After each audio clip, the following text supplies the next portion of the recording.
শুভ সকাল বন্ধুরা। তো এখন ঘড়িতে বাজছে 7টার মতন। তো আমি দেখতেই পাচ্ছ আমি ছাতু গুলিয়ে নিচ্ছি, কারণ হচ্ছে বিকি এই ছাতু খেয়ে চা খেয়ে বেরিয়ে যাবে টোটো নিয়ে। তো এদিকে দেখো আজকে সকালের খাওয়া দাওয়া হচ্ছে ডাল আর হচ্ছে ভেন্ডি আলু ভাজা। তো দুজনের জন্য ভাত বেড়ে নিয়েছে মা, হচ্ছে আমাদেরকে দিয়ে তারপর মা পরে খেয়ে নেবে। এদিকে দেখো মা হচ্ছে ডাব কেটে জল একটা গ্লাসের মধ্যে ঢেলে রেখেছে। আর এদিকে দেখো আমি বিকি আর টুনি এদিকে হাঁটাহাঁটি করছিলাম। তারপরে এই যে এসে হাঁটাহাঁটি করে এসে এই যে ডাবের জলটা আমাকে মা দিয়ে দিল। তাই আমি টুনিকে বলছি, টুনি বসেই ছিল যে তুই খাবি নাকি, তখন মা বলছে যে না ও জ্বর এসেছে তো ওকে দেওয়ার দরকার নেই। তো ওর জন্য তারপরে দিয়ে গিয়ে আমি খেয়ে নিলাম।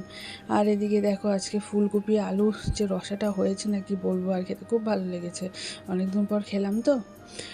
আর এদিকে দেখো সন্ধ্যাবেলা বিকি কাছ থেকে এসে হাত পা ধুয়ে এই যে টোটো নিয়ে বের হবে।